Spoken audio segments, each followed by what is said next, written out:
USCHO.com. This is the USCHO Weekend Review podcast from U.S. College Hockey Online at USCHO.com. A look at this weekend in college hockey and a review of the top news of the week.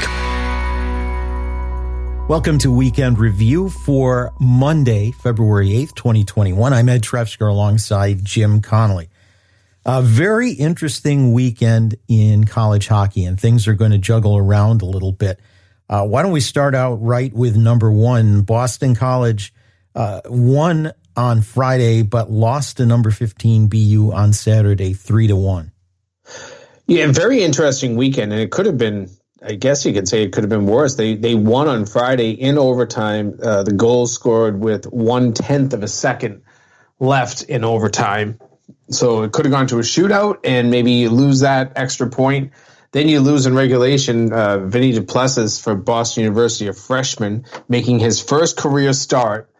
40 saves. I mean, what a way to come in. You get to battle your arch rival, the number one team in the country, and you earn a win, and you make 40 saves. It's a great story for Boston University and their netminder.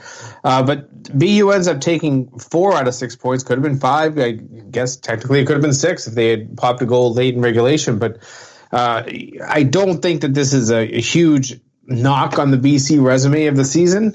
This is a good Boston University team. Maybe was the hottest team in Hockey East coming into the weekend. But it is still something that BC will have to rebound from. And BU at the same time, I think they should feel like they are riding a bit of a momentum curve here. They should, feel that they are as good as they are, despite the fact that they've still only played 8 games this season. If you were looking for a measuring stick, this was a good one for the Terriers. Well, talking about measuring sticks, it was a bad one for Minnesota, getting blown out by number 11 Wisconsin, 4-1 and 8-1. And that brings up a couple of questions. Is Wisconsin the hottest team in hockey? But before we go there, Cole Caulfield, 12-game point streak, 7-game goal streak. The way he's playing, the way he's a catalyst on that Badgers team kind of makes me think back of Johnny Gaudreau's junior season at Boston College and the way that he could just maneuver on the ice, the way he could spark a team, the way he could put a game on his stick.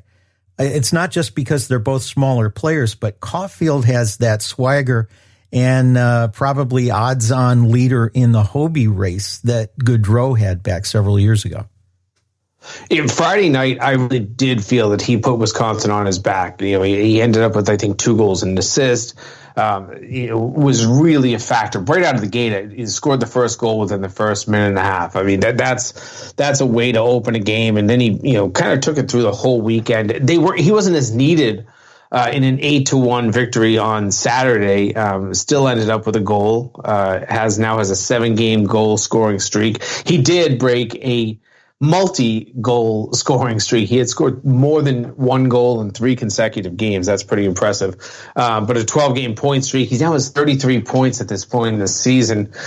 16 goals, I think, in 19 games. These are pretty gaudy stats. It's going to be a shortened season. Everybody knows that. And you're going to not have guys that get up into the 60s and 70s in points. But the way he's running right now, if he gets, to 50 points, nobody's going to be surprised. I mean, and he's going to do it in less time than most players get in the season. He is really standing out. And then you look at what his team did and what a statement it was to go into Mariucci.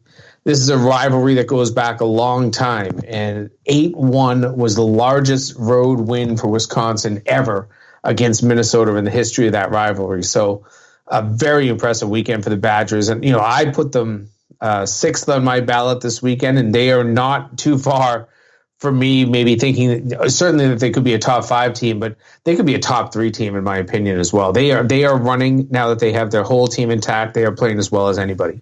Yeah, indeed. And since they got everybody back from the juniors, and let's not forget Dylan Holloway, who was gone even longer. I think the record right now is 8-2 since getting things back. By far, they have to be considered the hottest team in college hockey right now, in my opinion. But on the other hand, Minnesota, Bob Motzko, very circumspect in the post-game press conference after Saturday's loss, he says, we have a good team. I'm paraphrasing here. We have a good team, but we've got to get things back on an even keel. And they were ready to sit down and look at video and see what they need to do to straighten things out. They're still a very good team. Teams will have weekends where they stumble, and Wisconsin is about as hot as a team can get right now. So, yeah, the Gophers need to be concerned, but they still have a lot of talent there, and I think they can turn things around. I think they ran into a hot team at the wrong time and did not bring their best hockey. I had said when they were 10-0 that you can lose a couple of games here and there. It's not the worst thing. You don't want to lose the way that they lost last weekend, but if this refocuses, recenters their team, it might not be the worst lost weekend that you'll ever have. A team that was idle over the weekend was North Dakota, and we'll wait to see how the poll comes out. Hopefully by the time we're done recording here today, we'll have the final poll, as we're doing this right around noontime when the poll comes out. But they probably benefit from being idle because teams above them had some adversity. Certainly Minnesota is going to probably drop below North Dakota. I don't think this hurts them in the polls, and the polls are just taking the temperature at the moment, so it probably is not a big effect on them. Certainly, I mean, every now and again, not playing can be a good thing. You see teams, sometimes we've even seen it this year where you take a long break because of COVID, 21 plus days, and you just slowly slip in the polls. Well, this is a team that had a weekend off. They're just going to move up. I don't know that they can get to number one. I know that personally I did have them first on my ballot. I love the way they've been playing. I think I've had them within my top three all year, and I know that for a long time there I had them number one. I had them back there this week. It's a very thin line between them and Boston College right now. I think the amount of talent that both of those teams have is pretty remarkable. But North Dakota right now, I think that they, as long as they can go and take care of business, close out this season, and do so well and do so on a high note, if they can win the NCHC regular season, you have to think of them as one of the top two, maybe at worst top three teams in the country. Well, and the poll is in now. Boston College first, North Dakota second, followed by Minnesota State and Minnesota Duluth. BC getting almost half of the first place votes, but a lot of division among the voters. And it's interesting to see Minnesota State move from number 6 to number 3 in that. You expressed it well to me that Minnesota State made a statement weekend against Bowling Green State, 4-0 and 5-1. I saw parts of both games, and Dryden McKay now with 7 shutouts and 12 starts, and came pretty close on Saturday too. He almost got number 8, and his stats are pretty incredible. I think with the shutout on Friday, that's 21 career shutouts. He ties Bemidji's Michael Bitzer for second all-time in the NCAA record books. He's now 5 short of Ryan Miller in the 26 all-time record. I don't know if he'll get there. I mean, he's got plenty of games, and the way he's playing, I wouldn't put it past him. But we had talked last week when we talked to Mike Hastings, even when you and I were just talking, and he hadn't seen a ton of shots in all of his games this season. There were a number of his shutouts where he had less than 20 saves. Friday, he did it. I mean, it was 30 saves. There were big saves in that mix. I talked to Mike Hastings after the game. I said, how do you find another superlative? He said, it's just Dryden being Dryden. And those were his exact words. It's what he's come to expect. It's what he comes to know that his goaltender can do night in, night out. And boy, did he prove it this weekend. And the team, obviously they had slipped. I think they actually slipped from 3 to 6 a week earlier when they lost the non-conference game against Bemidji that got thrown in after Alabama Huntsville was unable to play. That slip was totally made up for. And I think if you didn't have that slip a week ago, they might even be, taking even more of the first place votes in the poll this week. I think they could have even possibly jumped up to number 1 if they hadn't slipped to 6. But jumping up to 3, I think is appropriate. I have to look at my ballot. I had them at number 3 on my ballot, so I think it's sensible. But they're playing well. With that Bemidji game, a blip kind of on the radar screen. That's not a big loss for them when you really think about it. They are as good of a team, and looking at their schedule the rest of the way, there's no reason that they can't run the table the rest of the regular season in the WCHA. Bowling Green needs to step back and take a look, much like Bob Motzko expressed for the Golden Gophers. I don't think it's a panic time for the Falcons. Again, they are a very good team, and they can turn things around a bit. Although a difficult situation with Will Cullen from Bowling Green, got the disqualification for the hit from behind and then got 2 more games from the league office. We don't see many 3-game suspensions in college hockey, but this one seems pretty warranted. It was. I tweeted about it on Saturday night when it happened. It was a frustration penalty, no doubt, where he almost rode a guy on his back from above the goal line, just below the faceoff dot, and then had his arms kind of high, so he was making sure that he was smashing his head into the glass. And obviously Cullen, a junior defenseman, he's a point getter for them, 17 points in 22 games. This is a guy that they'll miss in their lineup, but the league got it right. I thought that 3 was the minimum when I saw the hit. Obviously we're going to get 1 automatically because it was game disqualification. But you have to look at that one and say that the league got it right. Minimum 3 games for a horrible hit like that. A lot more action from the weekend to cover in a couple of news items. We'll do that when Weekend Review continues. This is the USCHO Weekend Review podcast from US College Hockey Online.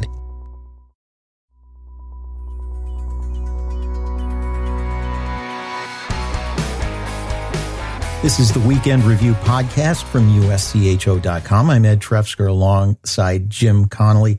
Minnesota Duluth had a big weekend also. We've seen a lot of lopsided scores over the past couple of weeks, but a couple of big games at Miami, and that puts them just 1 point behind North Dakota for the NCHC, and North Dakota has a game in hand, but Minnesota Duluth is going to be right there, right through to the end for sure. No doubt.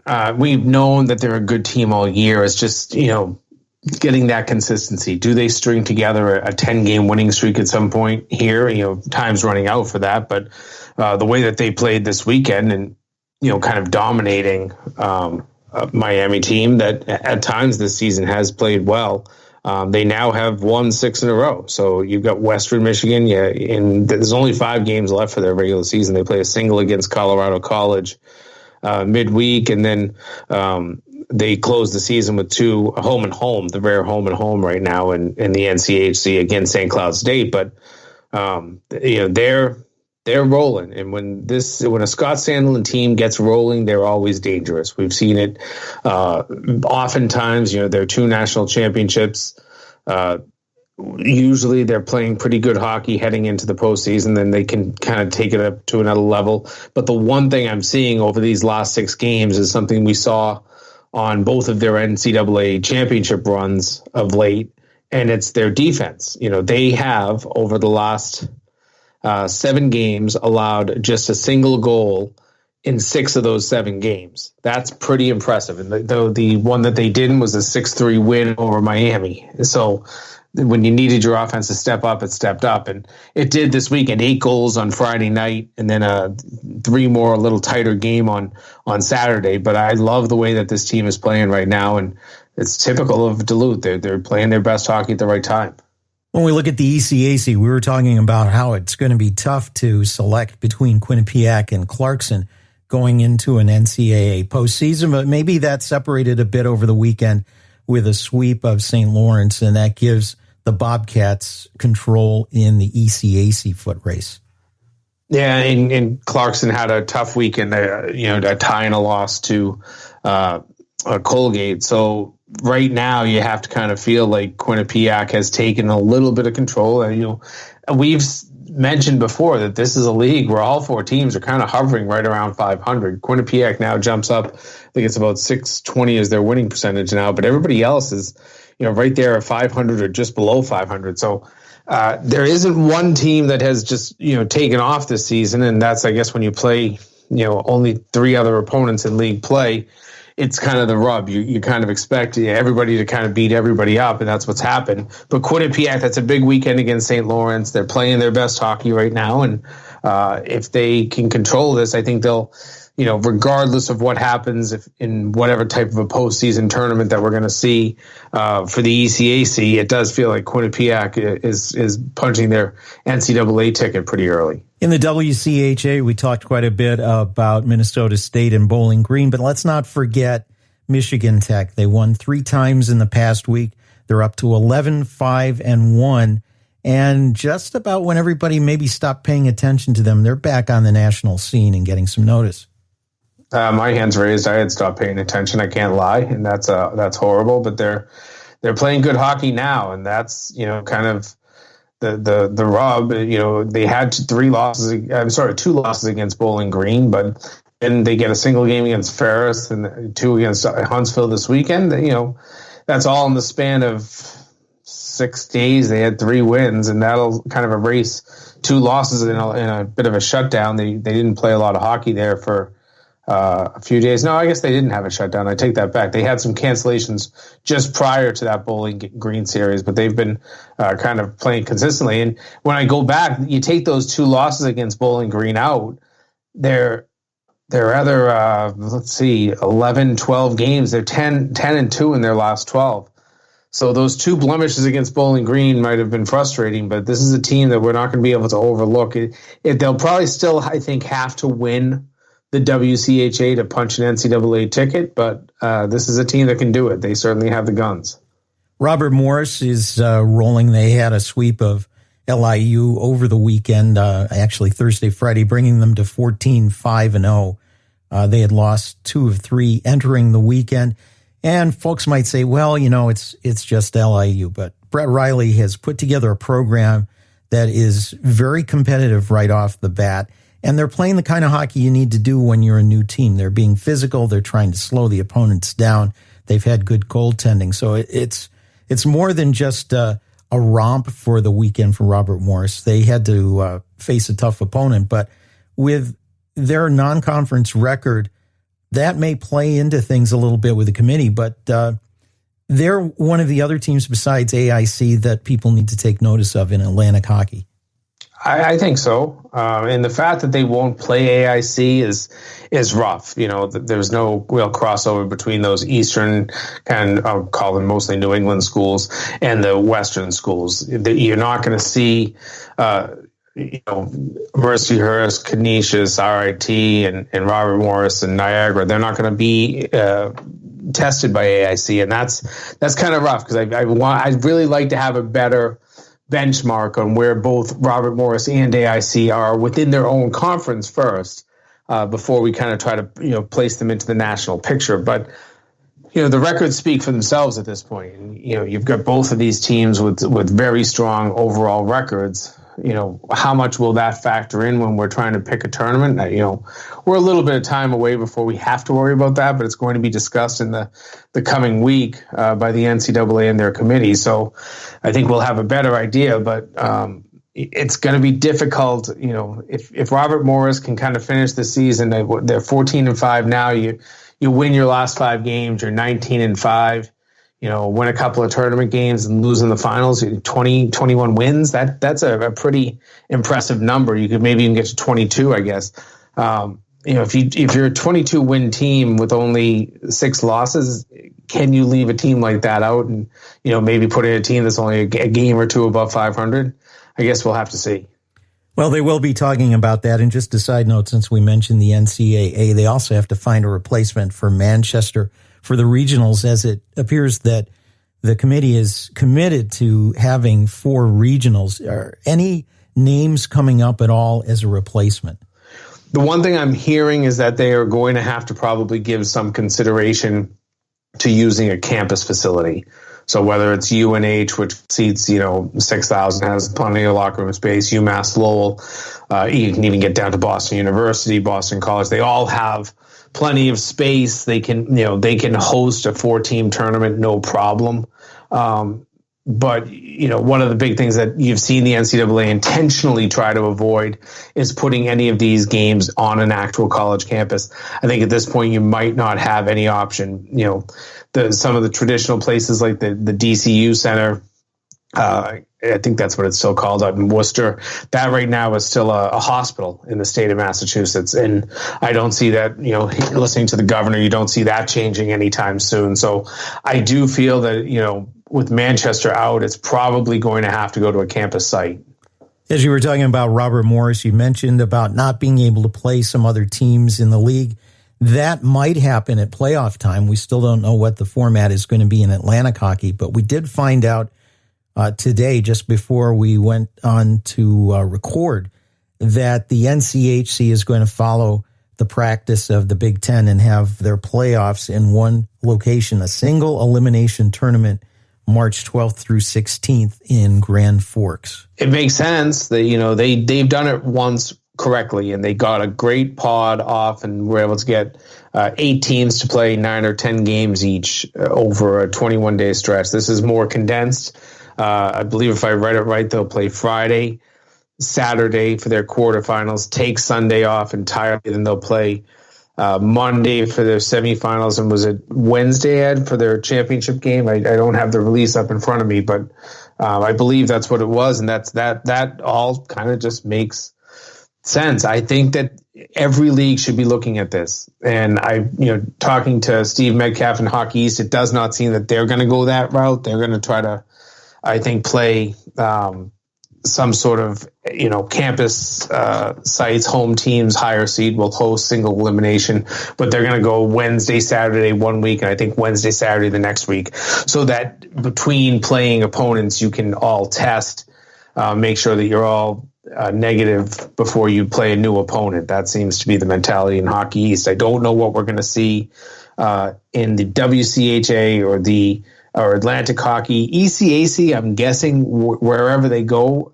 it's just the 4 teams that are going. They already know who's in. It's just 2 days you need to play it. That one feels simple. But everybody else, especially Atlantic Hockey with 11 teams and one team that is going to have to hop on a plane in Air Force, there's going to be a lot of questions that still need to be answered about that tournament. The initial word I've gotten, as we've talked about teams in the league getting enough games in to qualify for the NCAAs, the word from the league office was that if a team gets 9 in the regular season, they have to win 4 minimum to win the league and would get the 13. That would suggest still doing a best-of-3 format, but I would imagine that's still up for discussion.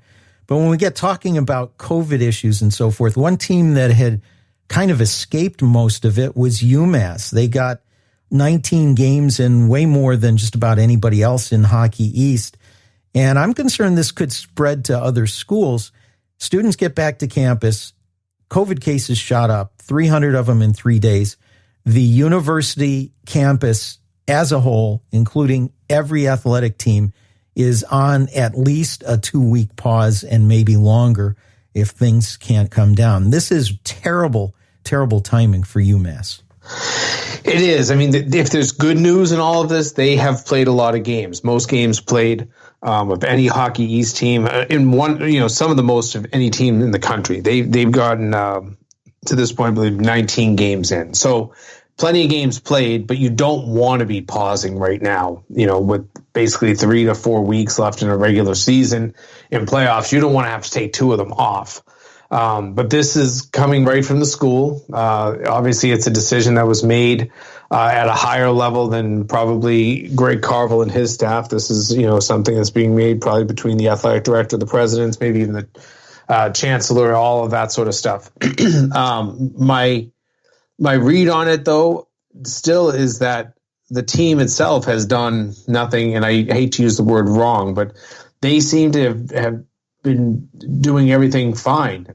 From what I understand, and I haven't talked to Greg Carvel since this news came out, they still don't have a case, and they have not had a single COVID case this entire season. Now, it's just like what we saw at Boston University a couple of weeks ago. They brought their students all back on campus for the spring semester. You need to have some students if you're going to be a revenue operating university. And the more schools have done this, the more you have seen a spread of COVID. And most of these college-age students won't be vaccinated for quite some time, definitely not before the end of the hockey regular season. So you really look at this and worry. And we talked to Greg Carvel about a month ago, and he said it's been great that he hasn't had any cases, but he worries that they would get into a shutdown situation at the wrong time. It's not dire. It's not the Hockey East tournament. It's not the NCAA tournament time, but it's right close. And you don't want to start seeing cases moving within that program and having to cancel even more games and, maybe possibly affect the postseason. This is a team that is far too good. This is a team that will make the NCAA tournament, has played some great hockey. You don't want to see them affected by COVID in the long run. Well, that's just about going to do it for this edition of Weekend Review. For Jim Connelly, I'm Ed Trefzger, and we'll catch you next time. This has been the USCHO Weekend Review podcast, a production of U.S. College Hockey Online. Visit uscho.com/podcasts to listen or subscribe.